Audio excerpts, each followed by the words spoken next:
We've all been there. You're grinding for hours, your health is in the red, and some NPC just clapped you for the 10th time, the game's winning, and frankly, that's giving mid energy. You're not a noob. So, what if I told you you could rewrite the rules, not with some sketchy download, but by literally editing the game's reality? Welcome to the world of Cheat Engine. No cap. What is Cheat Engine? Cheat Engine, or C for the cool kids, is basically the goat of memory editing tools. It's an open source powerhouse that scans your game's RAM and lets you change values on the fly. Think of it like flexing on the game's code. It lets you find values in memory, filter them down, and change them in real time. It's not just for cheating though. Devs use it for debugging, modding, and understanding how games work under the hood. But let's be real, you're here for the W, whether it's health, ammo cache, or stats. If it's a number on your screen, C can probably find it. And the best part is giving main character energy because you're about to become the one in control. Step 1. Attacks to process. First things first. Download C from the official site. Don't catch a virus from some shady link. We're not about that life. When you open it, you'll see the interface. It's simple, but it hits different when you know what you're doing. Click that flashing computer icon in the top left. That's your open process button. Find your game's executable in the list. Click open. Boom, you're in. C can now read and write to that game's memory. It's like having admin access to the game's brain. Sus, maybe effective? Absolutely. Step 2. Basic exact value scan. Here's where the magic happens. Say you've got 100 health. In CE, set value type to 4 bytes, most health is stored here, and scan type to exact value. Enter 100, hit first scan. CE will find every memory address holding the number 100.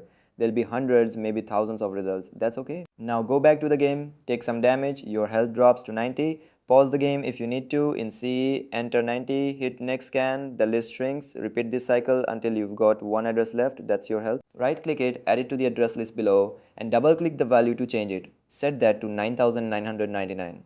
Freeze it so it stays locked. Now go back to the game, you're literally unkillable, it's giving I'm inevitable vibes. That's the basic scan, and it works for most numbers, ammo, money, XP. If the value changes, you can track it. Step 3. Unknown initial value. But what if you don't know the number? Maybe the game hides it or it's a progress bar with no exact value. Don't stress. Set scan type to unknown initial value. Hit first scan. This grabs everything like shooting in the dark. Now change the value in game. If it goes down, use decreased value and hit next scan. If it goes up, use increased value. Repeat this until the list is small enough to test. It's more work, but it slays when you need it. Once you find the right address, change it to 5000 or whatever goal you're chasing. The game will update and you'll be cooking. Step 4. Floating points. Some values are decimals. Health regen, ammo counts, timers, they are often stored as float or double. If your exact value scan comes up empty, switch to float and try again. For super precise numbers, use double. Same process, scan, change, scan again, you'll get there. Step 5. Find what writes to address. Sometimes changing the value isn't enough, the game just resets it. That's when you need to find the code. Right click the address and select find out what writes to this address. CE attaches a debugger and watches the address. Now change the value in game, CE will show you the instruction that changed it. Click replace and CE will replace that code with NOPs, which means no operation. This means the game can't write to that address anymore. Your value stays logged. This is where you start to see how deep the rabbit hole goes. Step 6. Quarter scan. Here's the T. A traces change every time you restart the game. That's why your cheat breaks. To fix this, you use a pointer. A pointer is an address that points to your address. Even if the game restarts, your cheat still works. That's a flex. Step 7. Code injection for the real power move. You inject your own code. Here, you can replace the game's code with your own. For example, if the game subtracts health, you can change it to add health instead.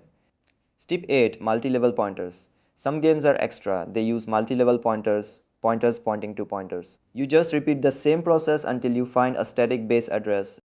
Advanced tips. CE is deeper than the Mariana Trench. You've got speed hack for slowing down or speeding up the game. You've got AOB scans, array of byte scans for finding code signatures that survive updates. Dissect data to analyze structures, and Lua scripting to automate everything. It's giving unlimited power, but real talk, use this for single player games. Online games have anti-cheat, and server-side validation means any changes are basically capped. You will get banned, and that's not a W. Cheat engine is for education, modding, and having fun in your own sandbox.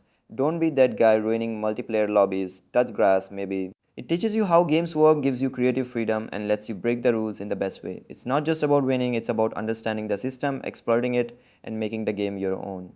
So what's your next move? Gonna find your health? Edit your ammo? Inject your own code? The game's yours now. Go slay. And if you like this breakdown, drop a comment. Tell me your biggest flex with Cheat Engine. I'll see you in the next one. Peace.